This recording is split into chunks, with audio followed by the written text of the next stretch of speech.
Today on Inside the Issues, I speak with Branka on new perspectives on peacebuilding. Hello and welcome to this week's edition of Inside the Issues, the CG online podcast. I'm David Welch, CG Chair of Global Security at the Balsley School of International Affairs and Professor of Political Science at the University of Waterloo. And I'm happy every week to welcome a guest into the studios here at the Center for International Governance Innovation to talk about some timely and important issue on the global governance agenda. And today, I'm happy to welcome Branka, a doctoral candidate at the Balsley School of International Affairs, who's been doing intensive research, both theoretical and empirical, on peace building. So welcome, Branka. Thank you. And thanks for taking the time to share your insights with us. New perspectives on peace building. I think a lot of people may not be aware that there's an old perspective on peace building because they may not be fully aware of what peace building is. So to begin, maybe you could just walk us through the concept of peace building a bit and how did we think about that? And maybe foreshadow some of our later discussion about how you think we may better think about that in the future. Sure. Peace building emerged sort of in the 1990s, and we sort of saw the problem of failed states or failing states as an issue that needs to be addressed. And there was a lot of ethnic conflicts that emerged in the 1990s, and so this UN Agenda for Peace really sets the tone for trying to really reconstruct states, reconstruct their institutions, but also in terms of the civil society. And so trying to tackle really peace building is about trying to really make a state work. And so this has been taken on in a very kind of institutionalist way to say, well, when you have a country that has recently been torn apart by violence and ethnic conflict, among other things, what you need to do is you need to really try and recreate the institutions, and you need to sort of start building the institutions because that's what the state needs. So initially, actually, that would be probably the second phase of the peace building paradigm. The first one was initially, well, what you need is democratization and sort of liberal marketization. So that involved a lot of trying to promote, I guess, democracy abroad as a way of ensuring peace and ensuring stable societies. So democracy was sort of taken to be an democracy was seen as equating peace. And so that sort of first trend of the literature and sort of policy approaches was critiqued for not really focusing on the institutions. And so this kind of institutional approach then emerged. But then recently what we've seen is a lot more critique of the institutionalist approach, because there's been a lot of problematic ways in which peace building has been carried out. Critics argue that it's imperialistic, it's neo-colonial. I mean, Bosnia is a great example of this because Bosnia has the office of the High Representative, and this individual actually has the powers to remove from office individuals that have been officially elected. So that's a lot of power to be given to an international, bodies represented by this one individual. And very recently, the current High Representative said something along the lines of, "I am the final authority on the interpretation of Bosnia's peace agreement." And so saying that kind of language, it echoes this kind of imperialistic and colonial times. So that is one of the main critiques of the current approach to peace building, is that it is imperialistic, that what we're doing, we're coming into societies and promoting values and norms that might not necessarily reflect that of the population that we are dealing with. Other people sort of critique it for being very distant, for not really being very disconnected from the local situation and from the everyday. And that critique is very powerful, I think, because the critique sort of stemming from this everyday literature really points to the fact that the individuals that have to deal with the situation on the ground every day, the population, has to keep going through the different policies and changes. Yet the individuals making the policies and the individuals in, whether it's in the UN Peacebuilding Commission or in other UN institutions, aren't having to live through that everyday experience. So the scholarship on peacebuilding has recently started looking at these situations and trying to portray this need for local knowledge. Is it always true, by the way, that if you're doing peace building, you're doing it in the context of ethnic conflict, or could you to peace building in the context of any other kind of conflict, maybe an ideological one or a sectarian religious one? Well, this is a difficult question to answer in the sense that, ethnic conflicts often have the, religious and sectarian lines to them. So it depends, I guess, on how broadly we want to define ethnicity. But mostly peacebuilding operations have occurred in conflicts recently which have been really about ethnicity or religion. And we haven't seen a different kind of involvement. I mean, I think Roland Paris is correct to say that it would be incorrect to label peace-building missions as ones that, for example, that we've seen in Iraq. The situation in Iraq is different because this was an intervention. So it differs from other peace-building missions because usually the country that has the conflict is asking for the peace builders to come in. So this would be a main difference between a peace-building mission after an intervention, such as the one in Iraq, and then, to some extent, the situation in Afghanistan, and then in terms of other conflicts where it's actually, the peace builders are the ones that are invited in. So you have two groups, and it's typically divided along ethnic lines, and they've had some violent conflict, and so there's a lot of hostility, and they want to learn to live together peacefully. And so they bring the international community in to help them learn together, to live together peacefully. Well, this is the hope, right? I mean, I think a lot of the times we get involved when it's really too late. I mean, a lot of people have died already. A lot of terrible things have happened. But the idea with peace building is really to try and tackle all aspects of the state that has essentially collapsed. So it really is a difficult thing to do. It is very difficult to reconstruct these states, and I think to some extent we undermine or we don't expect it to be so difficult. But there are so many considerations in terms of local context and local knowledge, and that is one of the things that we're missing. One of the representatives, of an individual associated with the ICTY said that when these internationals came and these foreign judges came to the ICTY, they had to literally be shown a map of the former Yugoslavia and where it was and what the local dynamics are. And this is what we're missing. We're missing knowledge of the context. And I think sometimes the policies that are created are done without this context, and that's why they don't succeed. Very interesting. We'll be back in a minute with Branka to talk more about new perspectives on peace building. You're watching or listening to Inside the Issues, a CG Online podcast. Look for us at cgonline.org, on Facebook, on Twitter, and on YouTube.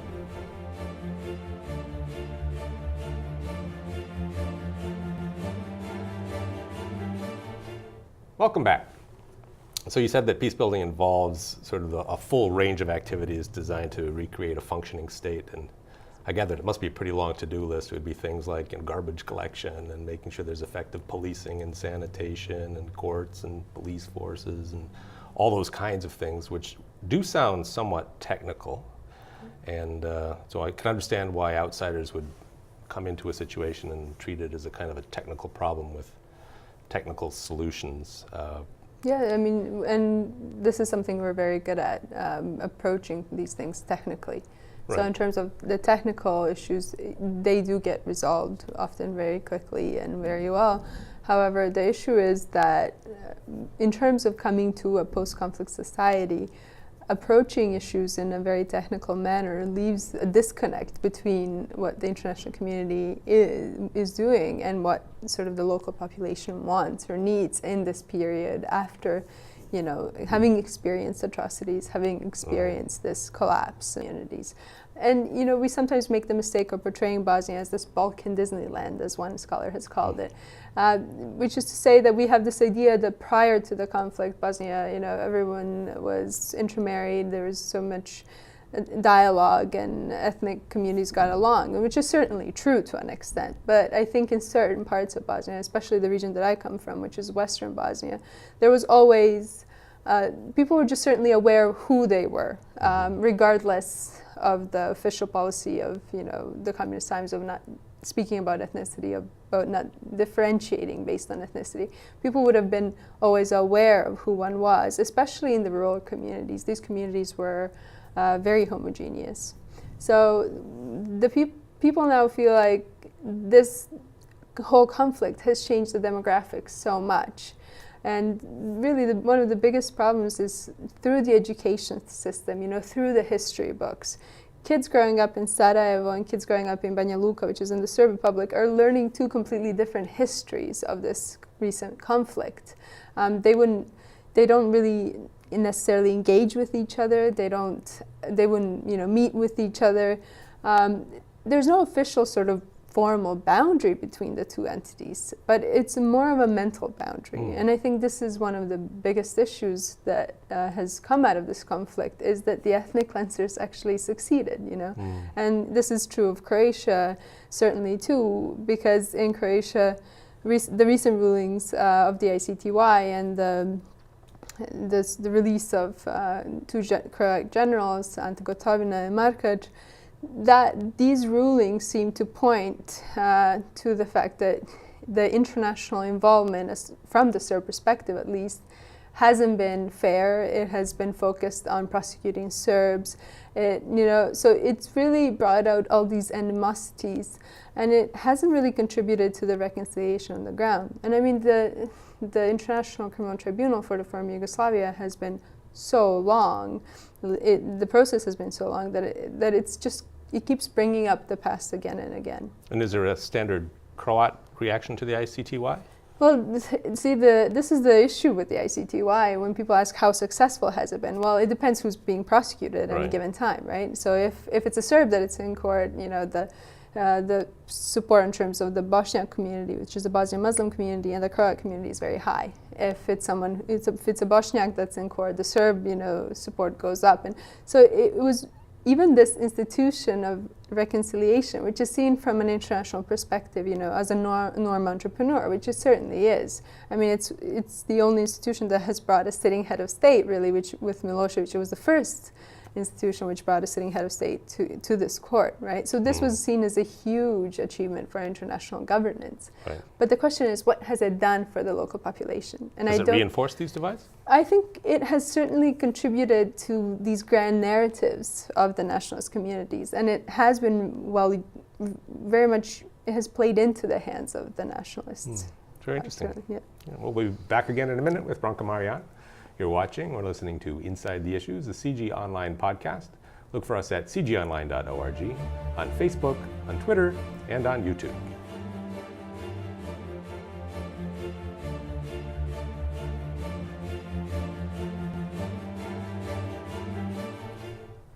Welcome back. So you've also looked closely at Northern Ireland. So maybe you could tell us a little bit what's interesting about that contrast. How is that a different situation? How's the approach to peace building different? And what do we learn from the contrast between those two cases? Yes, sure. That's a very interesting question. And I think the difference between the two is certainly the scale of the conflict. Bosnia was a much shorter conflict, but it was a much larger scale of a conflict. Whereas Northern Ireland, it was a prolonged conflict, but something like 3,000 or 4,000 individuals have been killed in the Northern Irish conflict, which is a much smaller number, of course, than what the amount of people that have suffered in Bosnia.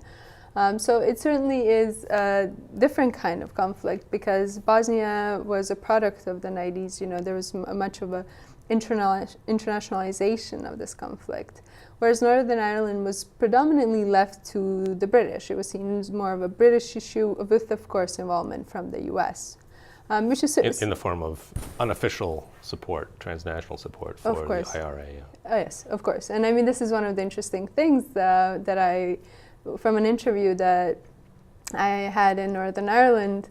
I was sitting with a bunch of individuals who were members of the former paramilitary organizations. And well, of course, they were first interested where I came from. And when I said Bosnia, they said, oh, you guys were very violent, which was a nice contrast and helpful insight for me in terms of how they viewed Bosnia.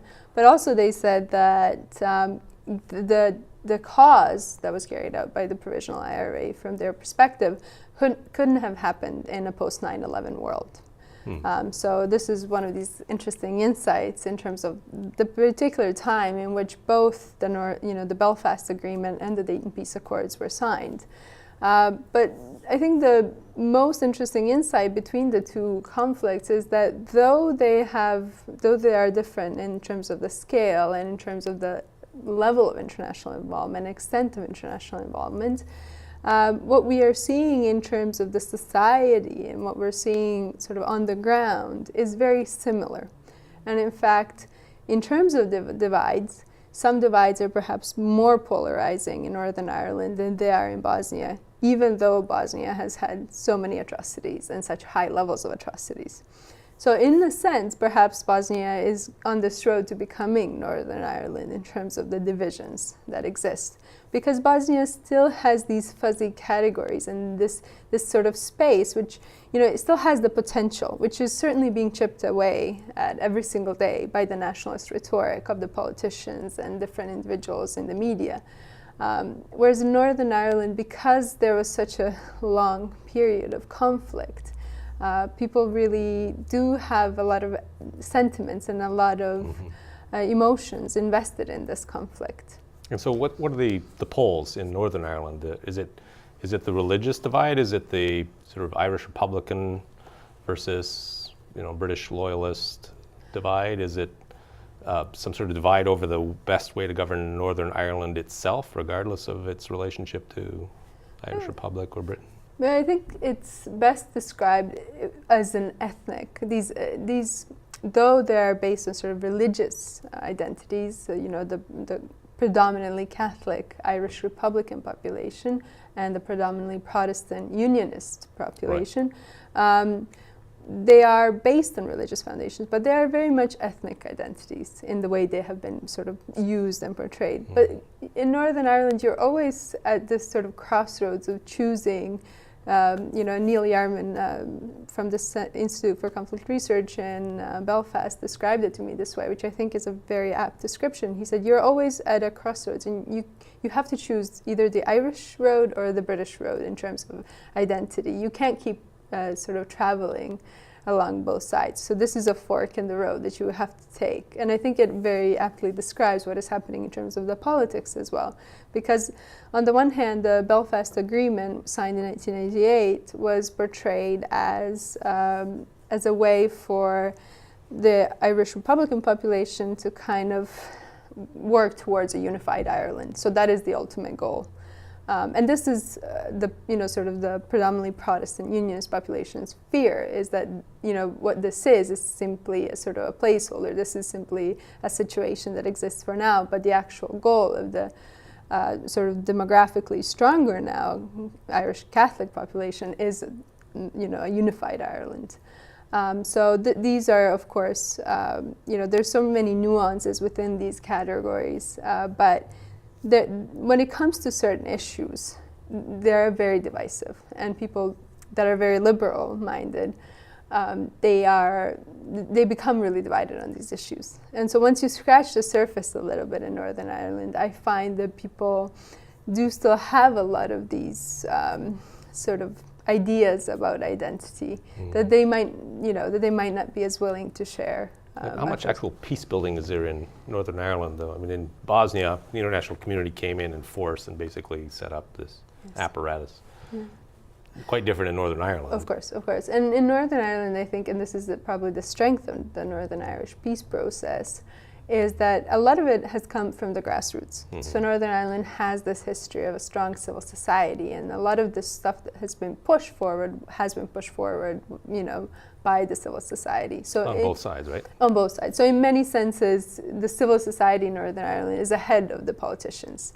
However, there are still a lot of international organizations. I mean, the regional organizations. The interesting apparatus that I'm interested in is the EU, and the EU is involved in both Bosnia and Northern Ireland, and of course very differently. Like you say, in Bosnia, it's a very strong engagement. It's a very sort of thin engagement in Northern Ireland. So in Northern Ireland, I think there's a lot more organizations that are dealing with peace building, but certainly there's a lot of organizations that are involved. They are not as internationalized, I think, as the ones that we find in Bosnia, but there are certainly a lot of NGOs that are there. Very good.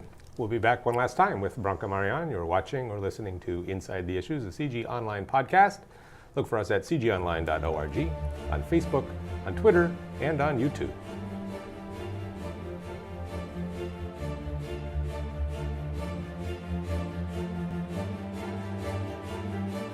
Welcome back. So I understand that you're in the middle of a research project that's not finished, and it may in fact be a lifelong research agenda. But if you were to give advice to the international community as to how to think about doing peace building more effectively, what kind of advice would you give? Yeah, I think it would be really crucial for us to stop trying to pull out, blueprints for peace building missions. I think paying attention to the context in which we are dealing with is really, really crucial, and that can be understated. Another issue, and something that I'm dealing with in my dissertation certainly, is we need to start addressing the cohesion of the society. We need to start addressing identity issues, and we need to start addressing all these messy things that I think sometimes we stay away from. Because they're not as easy to sort of address as perhaps issues that are very technical and to be carried out. I think the broader issue, even sort of with some of the approaches to international governance, is that we've scaled up so much that we have forgotten the need for these sort of very local dynamics and sort of regional dynamics as well. I think these are crucial. And so this would be, it seems like easy insight, but it's very difficult actually to implement and to carry out.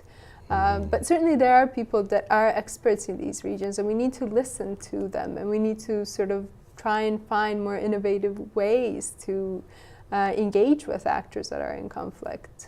Now, in a sense, Yugoslavia was itself an experiment in building an identity, a higher level identity. I mean, everybody in the country had a more basic ethnic identity, but there were certainly some true believers in the concept of a Yugoslavia who seemed to have identified at that level even more significantly than an ethnic level. Was that a myth? I mean, was it just a small number of people in Yugoslavia who actually had accomplished that, and in fact the country was held together through force or through a grand political bargain? And if it was actually real, can you recreate that in Bosnia today? And how would you do that? How would you build a sort of a higher level common identity on top of these lower level ethnic ones? I think the Yugoslav identity, I mean, this is interesting because you see all these sort of, now it's referred to as Yugo nostalgia, you see all these, ads and different things in the social media from people who are nostalgic for these times. And I don't think that this identity was a myth. I think there's certainly a population that identified with it, especially urban educated individuals identified with this idea of Yugoslavism. And I think it still exists to some extent now. I think you'll find individuals that especially grew up in this time and that have experiences of, compulsory military service and having to do that in the different republics. And so you will find these individuals. My worry with this is that because the education system in Bosnia is divided, I mean, we have this concept of teaching national subjects, and we have this idea of, two schools under one roof, where basically the kids are divided ethnically and they just attend the same building, really. That sounds like bad policy to me. It is. Who agreed with that? So this policy, two schools under one roof, was really, I think it came from the international community, and OSCE was one of the organizations that sort of thought it was a middle point kind of to get groups to, but it was certainly not meant to be a long-term. I mean, many of the things that we have, they're not meant to be long-term solutions. So even the power sharing arrangements, experts in this area, such as John McGarry and Brendan O'Leary, for example, in regards to Northern Ireland, will tell you, well, this is at best a medium-term solution. And eventually, the politics is expected to sort of normalize and then to move away from these systems. But difficulty is once you put an arrangement in place, once you put these things in place, how difficult is it to change that? And it's really difficult. You have to re-educate people, right? Basically, and I mean, you can't. People have a lot of agency, and I think peace building sort of policies need to respect that. And a lot of this critical literature argues that people have their own ways to subvert whatever the dominant paradigm is and whatever is being sort of pressed on them. And this is really important. We shouldn't sort of see this as, you know, sort of captured peace building or something like this. We should see this as actually very positive. And, you know, these people enacting their agency and also being political, I think we should encourage that, because in a lot of these places like Bosnia, they came from sort of authoritarian regimes where being political is still something that isn't as comfortable for a lot of people. Mm-hmm. But trying to, I mean, one of the suggestions has been in both Northern Ireland and Bosnia to sort of create a neutral kind of identity. And I would argue this neutrality doesn't work. You know, people will not buy into this neutral identity. The idea of a third space, or in Bosnia, the fourth space that doesn't belong to one of the ethnic communities, is really difficult to recreate. And it can't be something that we can create. I think it has to come from the ground up. It has to be something that will have meaning to the population, because otherwise it will just be an empty policy. But it is difficult to create sort of a sense of cohesion, especially on certain issues, like I said before, the divide, security divides, the education system divides. So there's certain things that people agree on, but... And the ICTY was sort of a central pillar of the peace building effort, and it was an attempt to sort of come up with a juridical process to help the healing and the moving on. Was it that, in your view, the right mechanism for the context, or would it have been better to look, for example, for a kind of Truth and Reconciliation Commission approach, some sort of large-scale mediation approach? Well, I think the ICTY hasn't lived up to its expectations, and because it has prolonged sort of the ruling so much, it's really lost a lot of the power they could have had in this context. And also, you know, the ICTY started doing outreach, public outreach, you know, in the 2000s, right, when it had already been operating for so many years. So people, you know, I don't understand from the ICTY perspective why they thought they could do, they could deal with reconciliation and crimes committed in an area and not be very transparent about it, and not be very open about it, and not try to bring in the population. And they haven't done that. And I think recently there has been protests in Belgrade over the releases of not only the Croat generals, but also of members of the Kosovo Liberation Army. Amnesty International came out with, you know, statistics of something like 800 Serbs being kidnapped and killed in Kosovo, and no one has answered for these crimes to date. And so currently there's sort of things are at a standstill between Belgrade and the ICTY, because it's really an unpopular institution from a domestic perspective to be sort of dealing with, right? Because the ICTY hasn't shown that it is impartial to the people. And this is a very real sense. And the Krajina region, where these, you know, Croat generals sort of were held responsible for, or at least were attempting to be held responsible for, this is a region where 200,000 Serbs were displaced from. These are individuals that are now in Serbia or in diaspora, but these are individuals with a lot of feelings about this and who have experienced these issues. And for them, this isn't simply, you know, sort of a governance issue somewhere in The Hague. For them, it's a very personal experience, and we haven't really gotten, you know, the importance of trying to build dialogue amongst these groups. Yeah. Interesting. Too much head and not enough heart in the peace building operation. Yeah, they describe it as such. Very good. Well, thanks for coming in and helping us understand these complicated issues better. And to our audience, thank you for joining us, and join us again next time on Inside the Issues, a CG Online podcast. Look for us at cgonline.org, on Facebook, on Twitter, and on YouTube.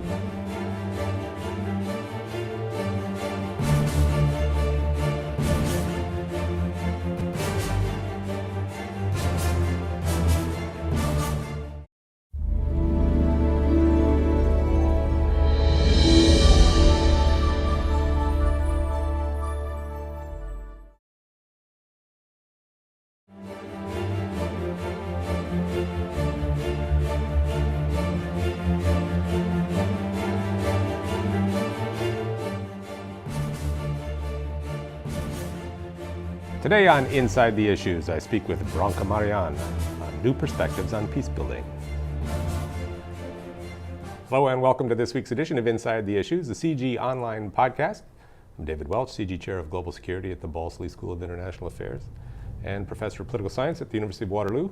And I'm happy every week to welcome a guest into the studios here at the Center for International Governance Innovation to talk about some timely and important issue on the global governance agenda. And today, I'm happy to welcome Branka. The power to be given to an international, bodies represented by this one individual. And very recently, the current High Representative said something along the lines of, "I am the final authority on the interpretation of Bosnia's peace agreement." And so saying that kind of language, it echoes this kind of imperialistic and colonial times. So that is one of the main critiques of the current approach to peace building, is that it is imperialistic, that what we're doing, we're coming into societies and promoting values and norms that might not necessarily reflect that of the population that we are dealing with. Other people sort of critique it for being very distant, for not really being very disconnected from the local situation and from the everyday. And that critique is very powerful, I think, because the critique sort of really sets the tone for trying to really reconstruct states, reconstruct their institutions, but also in terms of the civil society. And so trying to tackle really peace building is about trying to really make a state work. And so this has been taken on in a very kind of institutionalist way to say, well, when you have a country that has recently been torn apart by violence and ethnic conflict, among other things, what you need to do is you need to really try and recreate the institutions, and you need to sort of start building the institutions because that's what the state needs. So initially, actually, that would be probably the second phase of the peace building paradigm. The first one was initially, well, what you need is democratization and sort of liberal marketization. So that involved a lot of trying to promote, I guess, democracy. A doctoral candidate at the Balsley School of International Affairs who's been doing intensive research, both theoretical and empirical, on peace building. So welcome, Branka. Thank you. And thanks for taking the time to share your insights with us. New perspectives on peace building. I think a lot of people may not be aware that there's an old perspective on peace building because they may not be fully aware of what peace building is. So to begin, maybe you could just walk us through the concept of peace building a bit and how did we think about that, and maybe foreshadow some of our later discussion about how you think we may better think about that in the future. Sure. Peace building emerged sort of in the 1990s, and we sort of saw the problem of failed states or failing states as an issue that needs to be addressed. And there was a lot of ethnic conflicts that emerged in the 1990s, and so this UN Agenda for Peace brought as a way of ensuring peace and ensuring stable societies. So democracy was sort of taken to be an democracy was seen as equating peace. And so that sort of first trend of the literature and sort of policy approaches was critiqued for not really focusing on the institutions. And so this kind of institutional approach then emerged. But then recently what we've seen is a lot more critique of the institutionalist approach, because there's been a lot of problematic ways in which peace building has been carried out. Critics argue that it's imperialistic, it's neo-colonial. I mean, Bosnia is a great example of this because Bosnia has the office of the High Representative, and this individual actually has the powers to remove from office individuals that have been officially elected. So that's a lot